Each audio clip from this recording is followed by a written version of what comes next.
சிம்ம ராசி. சிரிப்புக்கான அர்த்தமே தெரியாத ராசிங்க.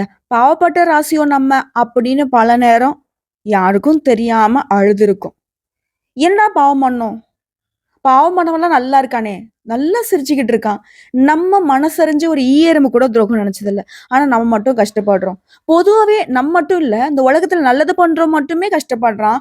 ஆனா, ஒருத்தனுடைய வாழ்க்கைய சீரழிக்கிறவன், ஒருத்தங்கள அழ வச்சு வேடிக்கை பார்க்கிறவன், ஒருத்தங்கள அழுகையால வாழ்றவன்லாம் நல்லா இருக்கானே! சிறப்பா இருக்கானே! ஜெகஜோதியா இருக்கானே! ஏன்? இந்த கேள்வி எல்லாருக்குள்ளயும் இருக்கும். சிம்மத்துக்கு அதிகமாவே இருக்கு. இதுக்கான பதிலையும் தேடி இருப்பீங்க. இல்லையா? இப்போ பாவம் பண்ணவன் சிரிக்கிறான் அப்படின்றது ஒரு பக்கம் இருக்கட்டும். நல்லவன் கஷ்டப்படுறான். சிம்ம ராசி நல்லவன் கஷ்டப்படுறீங்க. இதுக்கான விளக்கத்த நான் சொல்றேன். உங்களுடைய அதிபதி சூரியன். ஒளியும், வெப்பமும் தரக்கூடியவர். சிம்மம்ங்கிறது சூரியனுடைய வீடு. அந்த ஒளியோடு சேர்ந்து வாழ்றவன் எப்பவுமே எரிச்சலையும் சோதனையும் அனுபவிப்பான். இது நியதி, ஜோதிட நியதி. ஏன் தெரியுமா? இது சித்தர்கள் சொல்றாங்க. சிம்ம ராசி ஒளியோட பிறந்தவன், இருளை அகற்றும் கடமையோட பிறந்தவன். அந்த இருளை அழிக்கிறதுக்கு இவன் முயற்சி பண்றப்போ அந்த இருள் இவனை காயப்படுத்தும். புரியுதுங்களா? ஆனா அந்த காயம் தான் உன்னை பரிபூர்ணமா மாத்தி வைக்கும். உன்னுடைய கர்மங்கள் சுத்திகரிக்கும். அதாவது நம்ம பாவம் போயிடுச்சுன்னு சொல்றோம் இல்லையா? அது போல சிம்ம ராசிக்காரனா யாருங்க? ஒரு கர்ம சுத்திகரண ஜென்மம்னு நாங்க ஜோதிட ரீதியா சொல்லுவோம். அதாவது உங்களுடைய வாழ்க்கை ஒரு சுத்திகரிப்பு நிலையம் போல இருக்கும். ஒவ்வொரு துன்பமும் உங்களுடைய பாவத்தை எரிச்சுக்கிட்டு இருக்குங்கிறது அர்த்தம். இதை புரிஞ்சுக்கோங்க. ஃபர்ஸ்ட் நீங்க கஷ்டப்படுறீங்க அப்படின்னாவே நீங்க நினைச்சுக்கோங்க, கண்டிப்பா என்னுடைய வாழ்க்கை இப்போ நான் நல்லா இருக்கிறதுக்கான ஒவ்வொரு படியா முன்னேறிட்டு போகுதுங்கிறது. இல்லம்மா நீ வேற விவரம் தெரிஞ்சது நான் கஷ்டப்படுறேனே அப்படின்னா சத்தியமா இனி வரக்கூடிய காலங்கள் உங்களுக்கு சிறப்பா இருக்கும். எல்லாத்துக்கும் ஒரு அளவு இருக்கு. புரியுதுங்களா? சிம்ம ராசியுடைய கர்ம விளக்கம் சொல்றேன், கேட்டுக்கோங்க. முந்தைய ஜென்மத்துல சிம்ம ராசிக்காரங்க பல பேர் அதிகாரம், பெருமை, தலைமைன்னு இருந்திருப்பீங்க. அந்த ஆட்சியில சில நேரங்கள்ல உங்களுக்கே தெரியாம தாழ்ந்தவங்களை கூட புண்படுத்தி இருக்கலாம். அது கர்மத்துடைய விளைவு. இந்த ஜென்மத்துல மனக்காயம், அன்பு இழப்பு, ஒற்றை அதாவது தனிமை இந்த வடிவுல வரும். நீ இப்ப யோசிக்கிறீங்க இல்லையா? நமக்குன்னு யாருமே இல்லை அப்படின்னா கொஞ்சம் முன்னாடி நம்ம ஏதாவது பாவங்கள் பண்ணிருக்கலாம். ஏன்னா அதிகாரத்தோட இருக்கிறப்போ ஒரு அரசனா இருக்க அந்த நேரத்துல நல்லவனையும் தண்டிச்சிருக்கிறதுக்கு வாய்ப்புகள் இருக்கு. சரிங்களா? முன் ஜென்மத்தில் ஆட்சி, இந்த ஜென்மத்துல அடக்கம். முன் ஜென்மத்துல புகழ், இந்த ஜென்மத்துல சோதனை. இதுதான் நியதி. இது தண்டனை இல்ல, சுத்திகரிப்பு. அதுதான் சித்தர்கள் சொல்றது. அதாவது அவன் ஒளி பிறக்க அவன் எரியணும். நீ வெளியில தெரியணும்னாக்க இந்த சோதனைகள் எல்லாமே நீ கடந்து வந்துதான் ஆகணுங்கிறது அர்த்தம். இதுல சிம்மராசுடைய மனசு எப்படி? ஒரு நெருப்புக்குள்ள மலர்ந்த மல்லிகை பூ மாதிரி. சிம்ம ராசிக்காரர்கள் வெளியில வலிமை, உள்ள மென்மை. கோபம் தெரிந்தாலும் இவருடைய மனசு குழந்தை மாதிரி நெகிழ்ச்சி கொண்டது. அன்பு தேடுறவங்க, ஆனா பெருமையால சொல்ல மாட்டாங்க. இன்னும் சிறப்பா சொன்னா மத்தனுடைய மனசை ஈஸியா புரிஞ்சுக்கூடிய அமைப்பு சிம்மத்திற்கு உண்டு. ஆனா சிம்மத்துடைய மனசை யாருமே புரிஞ்சுக்க மாட்டாங்க. சிம்மம் வெளியிலயும் சொல்லாது. குறிப்பா ஆசைப்பட்டதை வெளியில சொல்லவே மாட்டாங்க. இப்போ இவங்களுடைய அடையாளம் என்ன தெரியுமா? தன்னம்பிக்கை கொண்டவங்க. இதனாலதான் இவங்களால எல்லாத்தையுமே சாதிக்க முடியுது. ஆனா மனசு உடைஞ்சிட்டா இவங்களால எதுவுமே பண்ண முடியாது. புரியுதுங்களா? சிம்மம் மேக்சிமம் மனதளவுல தான் காயப்பட்டிருக்கீங்க. சிம்மத்தை பெரும்பாலும் மனசை உடைச்சுதான் அவங்கள வீழ்த்தி இருப்பாங்க. புரியுதுங்களா? சின்னதா ஒரு சொல்லு சொன்னா கூட தாங்க மாட்டாங்க. ஆனா ஊர் உலகமே ஏத்து நின்று அப்படி பண்ணா கூட தைரியசாலிகை இவங்க. அந்த மனசுங்கிற விஷயத்துல, அன்புங்கிற விஷயத்துல அடிமைப்பட்டவங்க. இவங்களுக்கு வெளிச்சம்ங்கிறதே உயிர் தாங்க. புகழ், அங்கீகாரம் இல்லாம உயிரே துன்பம் தான் இவங்களுக்கு. இவருடைய வாழ்க்கை சோதனை பார்த்தோம்னா சிம்மம் அப்படின்னாவே சூரியன். சூரியனா என்ன? அக்னி. அக்னினாக்க சோதனை. இவங்களால தான் அவங்க வாழ்க்கை ஈஸியா இருக்கிறது இல்லை. எல்லாருக்கும் எளிமையா கிடைக்கக்கூடிய எதுவுமே இவங்களுக்கு பலகட்ட சோதனைகளுக்கு அப்புறம் தான் கிடைக்கும். இந்த சோதனைகள் எல்லாமே சித்தர்களுடைய பாதைக்கு உங்களை கொண்டு போகும். சிறு வயதுல தந்தையோட பிரிவு வந்திருக்கும், காதல ஏமாற்றம் வந்திருக்கும், நண்பர்களால மோசம் அனுபவிச்சிருப்பீங்க, தொழில நம்பிக்கை உடைஞ்சிருக்கும், பணநிலையில தாமதத்தை பார்த்திருப்பீங்க, பணத்தை ஏமாந்திருப்பீங்க, நல்லதை செஞ்சாலும் பழி பாவம் தான் உங்க மேல சுமத்தப்பட்டிருக்கும். இந்த இடத்துல தான் வந்து சிம்மம் வந்து இந்த கேள்வி கேட்டிருப்பீங்க. நான் நல்லது தானே பண்ணேன். எனக்கு ஏன் இவ்வளவு கஷ்டம்? எவ்வளவு ஆதங்கப்பட்டு அந்த கேள்வியை நீங்க கேட்டிருப்பீங்க. எந்த தெய்வத்துக்கிட்ட வச்சீங்களோ எனக்கு தெரியாது. எந்த தனிமையில உட்கார்ந்து அழுதீங்களோ எனக்கு தெரியாது. ஆனா அந்த கேள்வியை நீங்க கேட்டிருப்பீங்க. இந்த இடத்துல நீங்க செஞ்ச அந்த நல்லது இருக்கு இல்லையா? அது உடனே பலன் தராம போயிருக்கலாம். மத்தவங்க அதுக்கு வந்து உங்களுக்கு தேவையில்லாத பழி பாவங்கள சுமத்தி இருக்கலாம். ஆனா அது உன்னோட கர்ம கடனை அடைக்கும். உன்னால நல்லதை அனுபவிச்சவங்களால உனக்கு கர்ம கடன்கள் குறையும். பாவ புண்ணிய கணக்கு பாவம் குறைந்து புண்ணிய கணக்கு ஏறும். அதனாலதான் சிம்ம ராசிக்காரங்க எப்பவுமே நீதி உணர்ச்சியோட இருக்கீங்க. உங்க மனசு சுத்தம். இதனால வாழ்க்கைங்கிறது சுலபமா மாறும். சந்தோஷம் கண்டிப்பா வரும். மனசை தளர விடாதீங்க. உங்களை பொறுத்தவரைக்கும் தொழில், பணம், சமூக நிலையை பத்தி சொல்றேன் கேட்டுக்கோங்க. நீங்க இந்த உலகத்துக்குமே வெளிச்சம் தரக்கூடிய சூரியன் போல. அதிகாரம், மேடை, வழிகாட்டுதல் இது போன்ற துறைகள்ல நீங்க இருந்தா சிறப்பான முன்னேற்றம் இருக்கும். உங்களுக்கு பொருத்தமான தொழில்கள் என்ன தெரியுமா? அரசாங்கம், காவல்துறை, இராணுவம், மேலாண்மை, நிர்வாகம், கல்வித்துறை, ஊடகம், மேடை பேச்சு, ஜோதிடம், சட்டம், அரசியல், சமூக சேவை, அதே போல தனி தொழில், லீடர்ஷிப் ரோல், இதெல்லாம் வந்து உங்களுக்கு உகந்த தொழில்கள். இந்த தொழில்கள் இருந்தா சிம்மத்தை வந்து யாராலையும் வீழ்த்த முடியாது. சிம்மம் எப்பவுமே மத்தவங்க கிட்ட வேலை செய்யாதுங்க. இது வந்து உண்மையான விஷயம். இப்போ நான் இல்லம்மா, நான் வந்து ஒருத்தருக்குள்ள வேலை பார்த்துட்டு இருக்கேன், அரசாங்க அதிகாரியா இருக்கேன், என்ன வேணா இருக்கட்டுங்க. சொந்தமா தொழில் உங்க வாழ்நாள்ல அமையும். பிறர் சிம்மத்துக்கிட்ட வேலை செய்யக்கூடியதுதான் நியதி. அரசன் கிட்ட அரசன் வந்து மத்தவங்க கிட்ட வேலை செய்வானா? அரசன் வந்து மத்தவங்களை வச்சு வேலை வாங்குவாரா? நீங்க அரசன். இதை வந்து யாராலையும் மாத்த முடியாது. ஃபர்ஸ்ட் உங்களுடைய நிலையை புரிஞ்சுக்கணும். சிம்மம் என்னைக்கு வந்து நான் சிம்மம் இல்லைன்னு மறுத்தீங்களோ அன்னிலிருந்து உங்க தோல்வியை ஆரம்பிச்சிருச்சு. என்ன சோதனை வேணா வரட்டுமே, அரசன் இல்லைன்னு ஆயிடுமா? சிங்கம் இல்லைன்னு ஆயிடுமா? நீங்க சிங்கங்க. ஒட்டுமொத்த காட்டுல எத்தனை நரிகள், நாய்கள் ஊளமிட்டாலும் உங்களுடைய கர்ஜனைக்கு எடி ஆகாது. அதை புரிஞ்சுக்கிட்டு வாழுங்க. உங்களுக்கு சுய தொழில் சிறந்தது. தாமதமா ஆரம்பிச்சாலும் நிலைத்த வெற்றி உறுதி. அதே போல பணநலம். சிம்ம ராசிகள் எப்பவுமே பணத்தை தேட மாட்டீங்க. ஆனா பணம் உங்களை தேடிதான் வரும். உங்களுடைய தன்னம்பிக்கை, உங்களுடைய நேர்மை, உங்களுடைய தியானம், உங்களுடைய மனசு சுத்தமான அமைப்பு, இதனால பணம் கொஞ்சம் தாமதப்படும். நான் இல்லைன்னா சொல்ல, சிம்மராசிகள்லாம் வந்துட்டு செல்வ செழிப்போட இருக்கீங்க, கோடீஸ்வரர் இருக்கீங்களா, நான் சொல்ல மாட்டேன். கஷ்டப்படுறீங்க. ஆனா பணம்ங்கிறது ஒரு நாளும் உங்களை ஆள முடியாது. நீங்க தான் அதை அடக்கி ஆண்டுகிட்டு இருப்பீங்க. பணம் தாமதப்படும், தடைப்படும், உங்களை ஏமாத்திட்டுல என்ன வேணா பண்ணலாம். ஆனா அந்த பணம்ங்கிறது உங்ககிட்ட தேடி வந்தே ஆகணும். ஆனா அந்த பணம்ங்கிறது உங்ககிட்ட நிலை பெறும். அதே போல நீங்க பணத்தை சேர்க்கக்கூடிய பரிகாரம் சொல்றேன் கேட்டுக்கோங்க. சூரியனுக்கு தினமே தண்ணீரை வந்து அர்ப்பணை பண்ணுங்க. காலையில 6 to 7 மணிக்கு. சூரியனுடைய மந்திரம் ஓம் சூர்யாய நமக. இந்த மந்திரத்தை எளிமையா உங்களுக்கு நான் சொல்லியிருக்கேன். இது வேற மாதிரி வரும், பட் இதுவே உங்களுக்கு சிறப்பு தான். 11 முறை சொல்லுங்க. தங்க நிறத்தையும் மஞ்சள் நிறத்தையும் அடிக்கடி பயன்படுத்துங்க. இந்த 2 நிறங்களும் உங்களுக்கு சூரிய பகவானுடைய அதிர்ஷ்டத்தை வலுப்படுத்தும். ஓகேவா? ஸோ சூரியனை வழிபாடு செய்யாம சிம்மத்துடைய சிறப்பு சிறக்காது. உடைய அருமை பெருமை வெளியில் தெரியாது. நீ என்ன முட்டினாலையும் மோதனாலையும் ஒன்றும் வேலைக்காகாது. அதாவது சூரிய பகவானுடைய வெளிச்சம் எப்படியோ இருள் எப்படியோ, நீ இவரை வழிபாடு செய்தா மட்டும்தான் நீ வெளிச்சத்துக்கு வருவ. இல்ல இரண்டு பக்கத்துக்கு தான் போவ. இது இரண்டுல எது வேணுங்கிறத நீங்க முடிவு பண்ணிக்கோங்க. அதே போல சிம்ம ராசியுடைய குடும்பம், அன்பு, உறவு. பொதுவாகவே சிம்ம ராசிக்காரங்க அன்பை வந்து ரொம்ப ஆழமா உணர்வாங்க. இது வந்து அவங்க பெருமையால சொல்ல மாட்டாங்க. அதுதான் உறவுகள்ல பிரிவும் ஏற்படுத்தும். இவங்க வந்து ஒருத்தவங்க மேல பாசம் வச்சுட்டா அந்த பாசம் வந்து அவங்கள ரொம்ப பாதுகாக்கிறன்ற பேர்ல போகும். ஆனா இவங்க பாசத்துக்கு தகுந்தாற் போல அந்த ஆப்போசிட்ல இருக்கிறவங்க இருக்க மாட்டாங்க, உண்மையா இருக்க மாட்டாங்க. இது வந்து இதனாலவே சிம்மம் வந்து நிறைய சிரமத்துக்கு உள்ளாகிறதுக்கு நேரம். அன்பு தந்தவன் புண்ணியம் சேர்க்கிறான். அன்பை எதிர்பார்த்தவர் துன்பப்படுறாரு. அன்பு கொடுக்கறது அதிகமா நீங்க தான், ஆனா புண்ணியம் சேருது. அண்ணா அன்பு எதிர்பார்த்து கஷ்டப்படுறீங்க. ஓகேவா? உங்களை பொறுத்த வரைக்கும் நம்பிக்கை வைக்கக்கூடிய மனிதர்கள் வந்து அதிகமா உங்களை காயப்படுத்துறாங்க.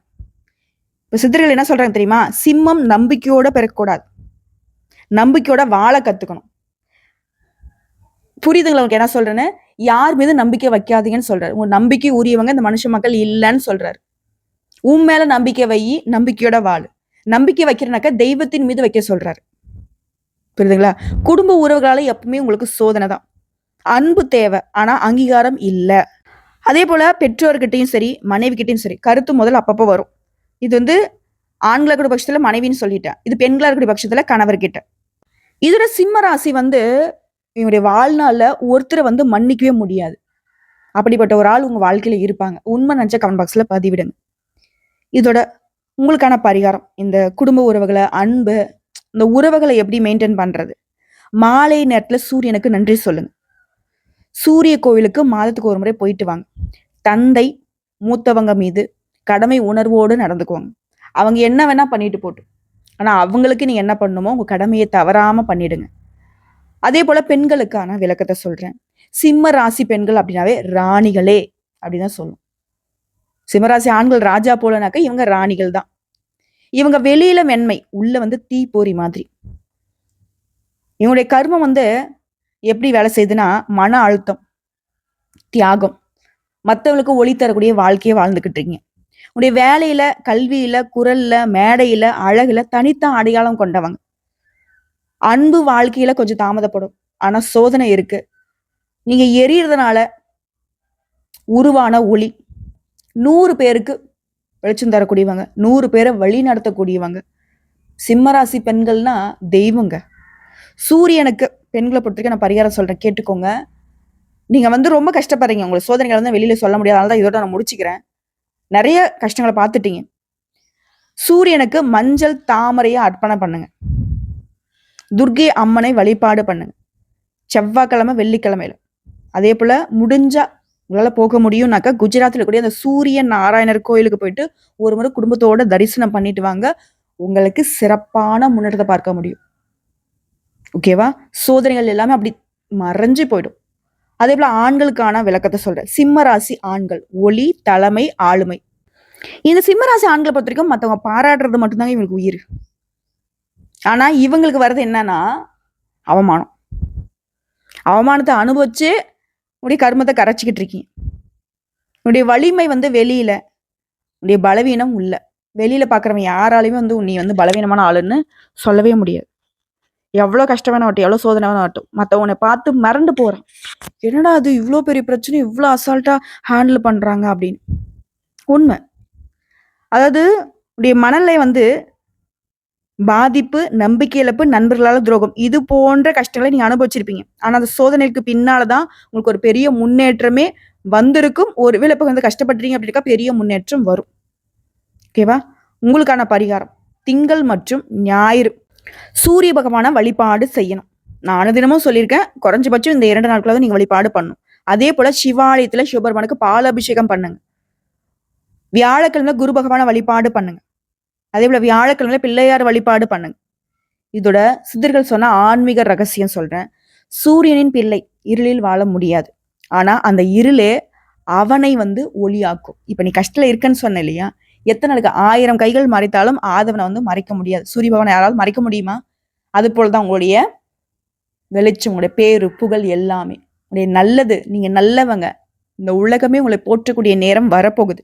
சிம்மராசிரிய வாழ்க்கை வந்து முழுக்க முழுக்க போராட்டம் போலதான் தெரியும். ஆனா அது உங்களை வந்து சித்தர்களுடைய பாதை கொண்டு போகும். பின்னாடி நிம்மதி பெறுவீங்க, நிலைத்த வளர்ச்சியை பெறுவீங்க. உடைய வாழ்நாள்ல ஒரே ஒரு விஷயத்த மட்டும் கத்துக்கணும். தாழ்மையா இரு, ஒளியோட வருவ, தீயோட அல்ல. என்ன சொல்றேன்னு புரியுதுங்களா? ஒருத்தவங்களை வந்து கீழே இறக்கி பேசுறாங்க, அசிங்கப்படுத்துறாங்க, அவமானப்படுத்துறாங்க, அந்த இடத்துல நீ வருத்தப்படக்கூடாது, நம்பிக்கையோட இருங்க. உடைய அசிங்கப்படுத்துறவன், உன்னை அவமானப்படுத்துறவன், ஒதுக்குனவன், பல பேருக்கு முன்னாடி தகாத வார்த்தைகளால பேசினவெல்லாம் அவன் கை கட்டி நின்று உனக்கு பதில் சொல்லக்கூடிய நேரம் வரும். நெருப்புங்கிறது உன்னை எரிக்கிறதுக்காக இல்லை, நீயே நெருப்பா இருந்து மற்றவங்களுக்கு வெளிச்சம் தர போற. அப்போ நெருப்பை என்னால் தொட முடியுமா? அலறி அடிச்சுட்டு ஓடுவான், அது ஒரு நாள் வரும். புரியுதுங்களா? இன்னைக்கு நீ வந்து தலை குடிஞ்சு போறன்னு நினைக்காத, நீ தலை நிமிரக்கூடிய காலம் வரப்போகுது. உங்களுக்கான பரிகாரம் சொல்றேன், தெய்வ வழிபாடு சொல்றேன், நோட் பண்ணிக்கோங்க. சிம்ம ராசிகளுக்கு சிறந்த தெய்வங்கள் சூரிய நாராயணன், முருகன். முருக பெருமானை பொறுத்த வரைக்கும் பழனி மலையும் திருத்தணியும் உங்களுக்கு சிறப்பு. அதே போல நரசிம்மர் வழிபாடு, துர்க்கியம்மன் வழிபாடு, சிவன் கோவில்கள், சிவாலயங்கள் எங்க இருந்தாலும் போயிட்டு வாங்க. சிம்மராசிக்கு சிவன் வந்துட்டு அதிர்ஷ்ட தெய்வம். அதே போல நீங்க செய்ய வேண்டிய பரிகாரம் சொல்றேன், நோட் பண்ணிக்கோங்க. காலையில சூரியனுக்கு தண்ணீரை அர்ப்பணம் பண்ணணும். செவ்வாய் மற்றும் ஞாயிற்றுக்கிழமையில சிவாலய தரிசனம் பண்ணணும். மாதத்துக்கு ஒரு முறை சூரியன் கோவில், காஞ்சிபுரம் சூரியன் கோவில், திருநெல்வேலி நரசிம்மர் கோவில் இங்கெல்லாம் போயிட்டு வாங்க. தானம் பண்ணுங்க. குறிப்பா மாணவர்களுக்கு, படிக்கக்கூடிய மாணவர்களுக்கு கல்விக்கு உதவி பண்ணுங்க. புத்தகம் வாங்கி கொடுக்கறது, கல்விக்கு உதவி பண்றது. அதே போல தண்ணீர் தானம் பண்ணுங்க. எங்கேயாச்சும் மக்கள் நடமாட்டம் கூடக்கூடிய இடங்கள்ல தண்ணீரை பாத்தீங்கன்னா தண்ணீர் பந்தல் அமைச்சு கொடுங்க. முடிஞ்சா நீங்க அன்னதானம் பண்றது இன்னும் சிறப்பு. ஒரே விஷயம் சொல்றேன், சிம்மராசியுடைய எதிர்காலம் எப்படி இருக்குன்னு சொல்லிடுறேன். 25 வயசுல இப்படி இருந்தீங்கன்னா கத்துப்பீங்க. சோதனை அனுபவிக்கக்கூடிய காலம் தான். 26 to 35 தொழில்ல ஒரு நல்ல திசை வரும். உங்களுக்கான ஒரு அடையாளம் உருவாகும். 36 to 45 பண நிலையில உயர்வு பார்ப்பீங்க. பெரிய பேரு புகழ் வரும். 46 to 55 வயசுல வரைக்கும் குடும்ப வாழ்க்கை, குழந்தை, உங்களுக்கான அங்கீகாரம், சமூகத்துல பேரு புகழோட வளம் வருவீங்க. 56க்கு மேல ஆன்மீகத்துல வெளிச்சம், நிம்மதியா இருப்பீங்க. எந்த ஒரு இப்ப பார்த்த எல்லா சோதனைகளும் முழுசா உங்களை விட்டு விலகி இருக்கும். ஓகேங்களா? முடிவை என்ன சொல்றேன்னாக்க, சித்தர்கள் உங்களுக்கு சொல்றது என்ன தெரியுமா? சூரியன் ஒளி தரத்துக்கு முன்னாடி இருள் கடுமையா இருக்கும். அது போலதான் உங்க வாழ்க்கையில சோதனைகள் இருக்கிறது எல்லாமே நீங்க வெளியில தெரிய போறீங்க, பிரகாசமா இருக்க போறீங்க. உலகமே உங்களை அறிய போகுது. அது போலதான் என்ன முயற்சி பண்ணாலும் எனக்கு தடைப்படுது, தாமதப்படுதுன்னு வருத்தப்பட்டா கூட சரிங்க, முயற்சி கைவிடாதீங்க. நம்பிக்கையோட ஒவ்வொரு விஷயம் செஞ்சு பாருங்க. கடைசி நிமிஷத்துல கூட அது வெற்றியாக மாறும். அவன் விழுந்தாலும் அவனுடைய நிழல் ஒளியா மாறும். அதுதான் சிம்மம். நீ ஒளிக்காக பிறந்தவன், மற்றவர்களுக்கு வெளிச்சம் தர பிறந்தவங்கிறத புரிஞ்சுக்கோங்க. முடிவு என்ன தெரியுமா சொல்றேன்? சூரியனுடைய பிள்ளை எரிந்தாலும் உலகத்துக்கு ஒளி தருவான். நீ அந்த சிம்மம், எரிந்து ஒளியாக மாற வந்தவன். இதுதான் என் வாழ்க்கைலாம் நினைச்சிட்டு இருக்காத. மற்ற மனுஷங்களை போல கஷ்டப்படுறதோ, கண்ணீர் வடிக்கிறதோ, அழுகிறதோ, சோதனையை நினைச்சு ஒரு மாதிரி மன அழுத்தத்துக்கு உள்ளாகிறதோ அதெல்லாம் உனக்கு செட்டே ஆகாத விஷயம். புரியுதுங்களா? விழுந்தா விதை போல, எழுந்தா ஆலமரம் போல. நீங்க உன்னை ஒருத்த கீழே தள்ளி விட்டு வேடிக்கை பார்க்கறானா, அவனால உன்னை தொட முடியாத உயரத்துக்கு நீங்க போவீங்க. சிம்மம் என்னைக்குமே அரசர்கள் தான், மறந்துடாதீங்க. இதோட வாழ்நாள் முழுவதுமே சிம்மரை செய்யவே கூடாத ஒரு விஷயம் சொல்றேன், கேட்டுக்கோங்க. மத்தவங்களை இழிவா பேசக்கூடாது. அது சூரிய பகவான் தண்டிச்சிருவாரு.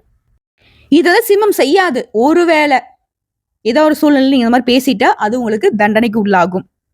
அதே போல நான் தான் சரி அப்படின்ற அகங்காரத்தை விட்டுடணும். கோபத்துல முடிவெடுக்க கூடாது. அது உங்களுடைய ஒளியை மறைச்சிரும். இரவு நேரத்துல சூரிய வழிபாடு வேணாம்.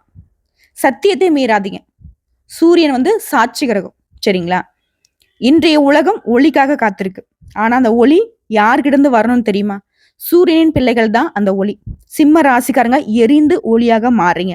இப்ப நீங்க கேட்ட கேள்வி என்ன? பாவம் பண்றவன் சிரிக்கிறான், நல்லது பண்றவன் கஷ்டப்படுறான். ஆனா நல்லவன் தான் அந்த வெளிச்சத்தை கொடுக்குறாங்கிறத மறந்துடாதீங்க. சிம்ம ராசியோட சித்தர் ரகசியமே இதுதான்.